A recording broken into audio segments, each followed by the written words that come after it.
So as his fame grows, he becomes a hot property, a sought after figure. Not least in that he's in his early 30s and he's an eligible bachelor. And so he decides he needs to be married. So he goes for a traditional Japanese arranged marriage. Somebody finds a wife for him. And the only stipulation he has is that she's got to be shorter than him. And he's quite short already. So they find someone and he gets married to her. But he is still homosexual. And again, we have this duality going on, to the publicly, only barely publicly, is he a married man. And he ends up having, I think it's 2 children with this wife. But closeted, and I say barely closeted because it was kind of one of those insider knowledge things that he was gay. So he has this marriage, and then by 1960 he's well established. He's in his early 30s, and he decides he doesn't like being weedy anymore. This interest he has in beauty, the body beautiful, manifests itself in this desire. He develops this obsessive desire with bodybuilding, and he starts pumping iron and lifting and things like that to give him the Charles Atlas physique, even though I think he's 5'1", 5'2", something like that. But anyway, it doesn't stop him from pumping iron. And at the same time, his writing's developing. He takes a avid interest in traditional Japanese kabuki theatre, and I think it's either called on theatre or o theatre, but it's a very traditional style. But at the same time, he is very into Western literature as well, and he has been since a child. He likes German literature, particularly Nietzsche and Thomas Mann. French literature, he's a big fan of, and English literature. So he's well versed in, say, Shakespeare and Restoration drama, also German philosophy and novels, and also French flamboyant romance novels. He absorbs all of this, and also traditional Japanese literature. So again, the duality, the West, the East, but he happily reconciles them. He can write novels that appeal to both Japanese and Western audiences, and his fame, wealth, reputation grows, as well as his muscles. He develops an interest in photography, and he starts doing photographic tableaus. So one of his most famous ones is where he recreates the painting, The Martyrdom of St. Stephen, where St. Stephen's tied to a tree, I think, or a post, and he's being pierced with arrows. And Mishima recreates that with himself in the role of St. Stephen. Now, in his book Confessions of a Martyr, he says that he found the original painting of the Martyrdom of St. Stephen was sexually arousing to him. So he recreates this, and he also directs a film. He acts in a few films as well. He gets heavily involved in theatre. He writes plays. He writes a play set in 18th century France, and he does a play set in 1933 Germany, just as Hitler has taken power. A lot of people say, oh, Mishima, he was a bit of a fascist. He actually disliked Hitler. Didn't think Hitler was a worthy great man. Didn't think Hitler was a great man at all, because Hitler didn't embody the heroic virtues that Mishima felt was important in a national leader. There's no heroic vision. That was very important to Mishima.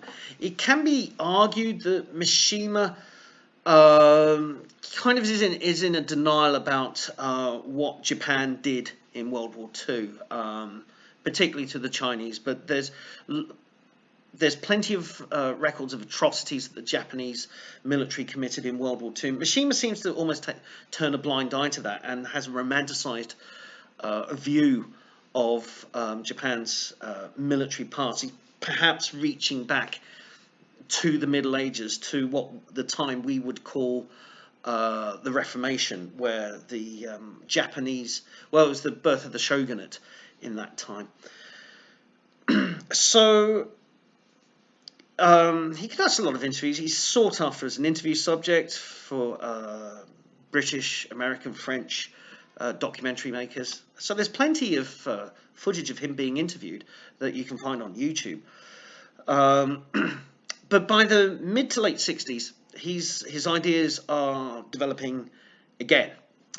And he now sets up, in the late 60s, he sets up a paramilitary organization. Now, Gore Vidal never did this. You can't think of any Western writer, popular author, who then goes and sets up their own paramilitary organization. But he sets one up called the Shield Society. And they have the uniforms, natty uniforms, of course, and they do military drill, marching, all the foot drill, and they learn combat skills. They're even allowed to train alongside the Japanese army. And Mishima and his Shield Society go out and train. They go on field exercises with the Japanese army, learning combat skills and everything else that goes with it. The Shield Society is mainly drawn from students who have right-wing political leanings or traditionalists in Japan. And Mishima is also invited to go and fly in an F-104 starfighter jet by the Japanese Air Force, an experience he absolutely loves. So it's all building up. His last few novels form I think it's a tetralogy, 4 novels, and the most famous one is Runaway Horses, where he describes, in detail the Japanese code of honor and seppuku, the ritual form of suicide, sometimes referred to as harikiri. And he actually makes a short film. He's also very adept at sword fighting in the Japanese style, kendo, and can do all the sword rituals, because a lot of it's about the beauty, the gracefulness of the sword drill, as opposed to just fencing that we have kind of in the West. So he learns all these sword moves impeccably, and he films a short film of him recreating, simulating the act of seppuku on screen.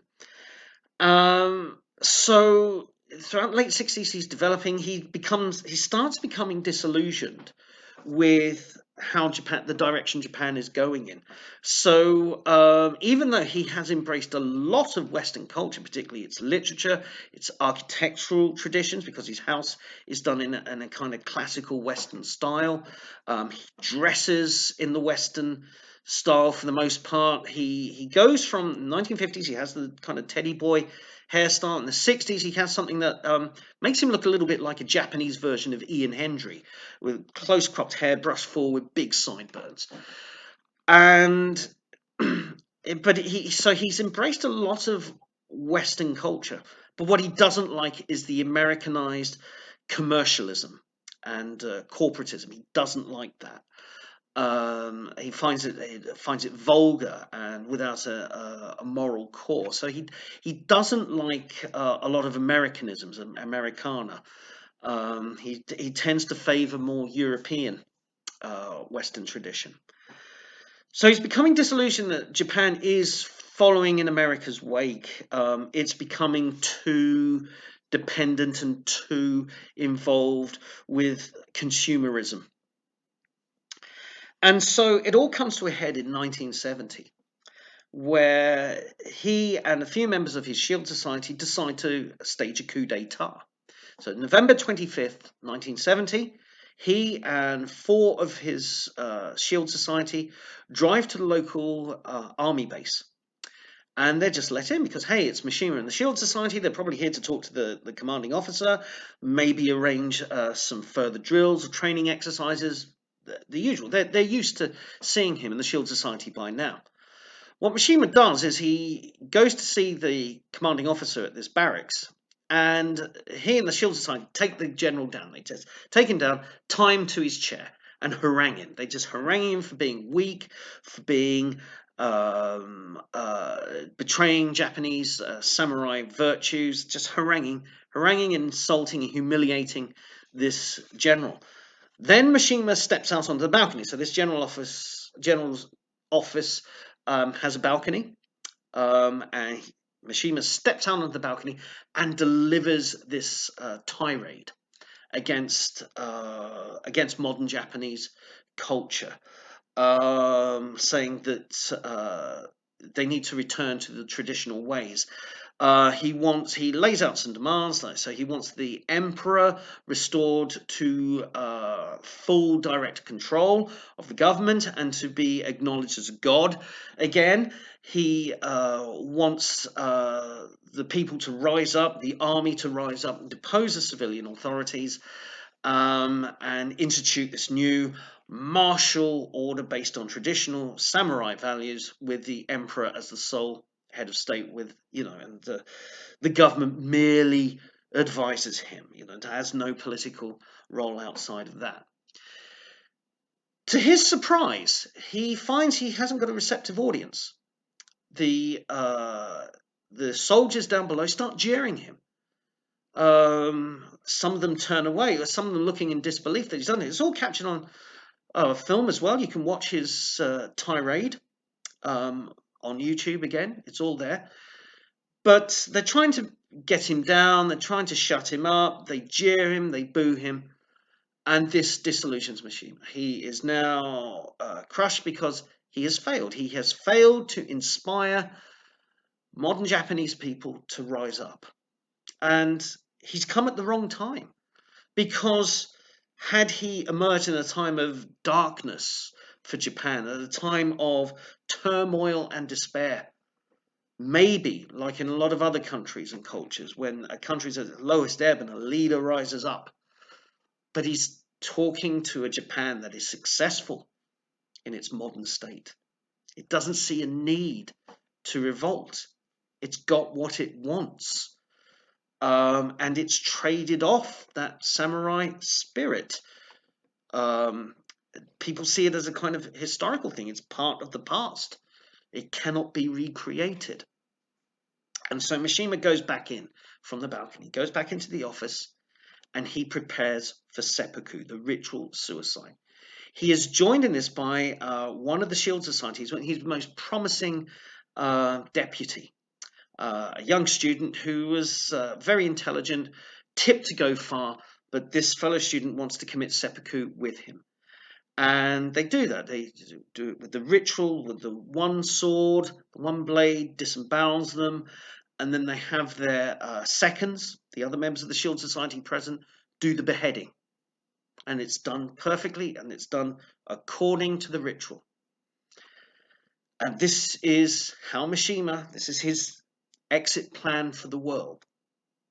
And it raises a lot of questions. And the thing is that in Japan, this shocked Japan. It shocked the world when it happened, but it particularly shocked in Japan because this is one of their greatest literary figures, a man who is world famous, a cultural export. And he tried to launch a coup d'etat and then has committed suicide. And it was such a dichotomy in the Japanese mindset that on the one hand, we in the West, we go, okay, why? And we try and pull it apart and deconstruct and try and get to the bottom of it. But in Japan, that natural reserve, that reticence kicked in. So people didn't want to talk about it. And they haven't really talked about it ever since that time. So people speculate. And this is the Westerner trying to question this. Why did this happen? And there are numerous explanations as to why he did this, because his life is held in all these various tensions. On the one hand, people say, well, this is what he always planned. The heroic action followed by the heroic self-sacrifice, the heroic act of seppuku. This is what he dreamt of all his life. This is the moment he did it. So, he knew in advance that the coup was going to fail, but it provided the pretext for him to commit seppuku. That's one interpretation. Another interpretation is that he genuinely thought his coup d'etat could succeed, but he was prepared that if it didn't, or if he lost, he would commit seppuku. I don't think, from the evidence and what people, witnesses to that day, I don't think he thought that he would fall at the first hurdle with the coup d'etat. That he couldn't find any sympathy, any supporters in that military base. He actually thought he had a chance of like turning some people to his cause, and that he would possibly lose, but then commit seppuku. But he felt he could have gone further with it, and he was utterly crushed and despondent that he didn't. The third interpretation is that he was 45, so this is a man dedicated to the pursuit of beauty in art, beauty in architecture, beauty in literary prose, but also the body beautiful. And he had achieved that in himself. He'd given himself a bodybuilder's physique, a warrior's physique. But he's 45 in 1970, and the only way is down. And he was frightened of the aging process, frightened of losing the looks, losing the physique, losing the physical edge. And this is borne out by how what he was interested in. I said he was into kabuki theatre. And the history of kabuki theatre is interesting. In some ways, it mirrors the English theatrical history. So there was a time when kabuki theatre had male and female actresses, but the shogun of the time thought that the actresses were prostitutes, and so he didn't want to encourage prostitution. So he banned women from performing in kabuki theatre. So then the female parts were played by men, and this happened in Shakespeare's time.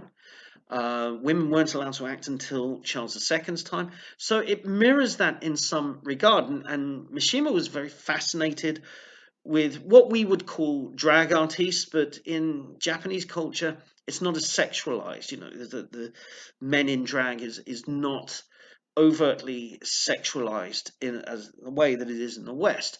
But he was fascinated by this. Again, the duality: male, female, beauty, violence, family life, homosexuality. All these things held the West, the East. All these things held in tension, which provided his work, the spark that made his literary work possible. But by 1970, this is starting to unravel. First of all, he's reached an age where, his physicality will only decline. Japan's reached a stage where trying to rekindle the samurai martial spirit is going to fail. And, leading this dual life, family man, but with sort of gay lovers in the drag scene, it's all going to come apart. And he's effectively painted himself into a corner. This is where the hubris comes into it, because he's built himself up to this position, to this pinnacle, and there's nowhere else left for him to go, because in his mindset, in this worldview that he's created. And he's also haunted by the fact that he faked illness to get out of joining the army. That still haunts, that's still in the background. And having a paramilitary society and being an invited guest into the military rather than being at its heart was eating away at him. And so he came to this point. And I think it could have gone two ways. Either in one scenario, the coup succeeds. He is proclaimed a new leader or a thought leader at most, with a restored emperor and the martial tradition. If that failed, he's got seppuku. Now, in postscript, as I said, they don't really talk a lot about Mishima in Japan. But there are some books and biographies, some written by Japanese authors about his life, translated into English. But there's also a very good BBC Two documentary that was done in the 80s, which is available on YouTube. A very good primer for the life of Mishima, and contains a lot of interviews with him, and a lot of interviews with him in English as well. And there's an excellent biopic made in 1985 by the American writer-director Paul Schrader, the man who wrote Taxi Driver, and the writer and director of films such as Blue Collar, American Gigolo, among others, too many to mention here. Um, and Schrader made this biopic of Mishima. It's an American film, even though it's an all Japanese cast and it's entirely in Japanese. Fortunately, Schrader speaks Japanese. But what makes it special is that the film is pretty much in three sections. It's actually called Mishima: A Life in Four Chapters. Um, but for simplicity's sake, there's three constituent parts. So one is filmed in black and white, is his life from childhood to adulthood, and then there's a bit in color, which is his last day, November 25th, 1970.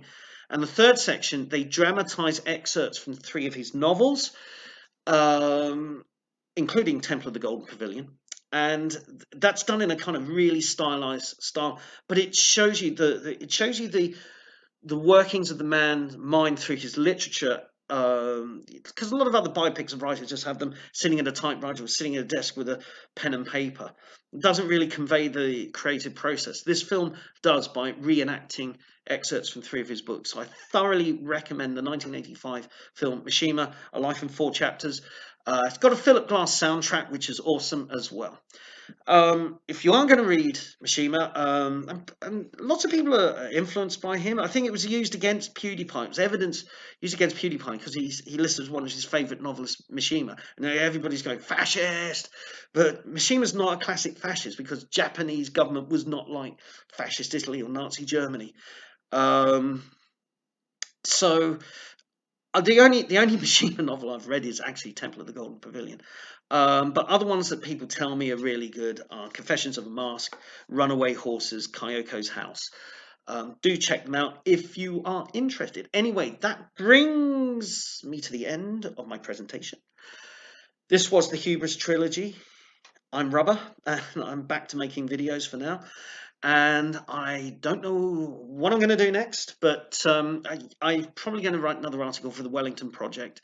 Do support that if you can, and I'll see you soon. Bye.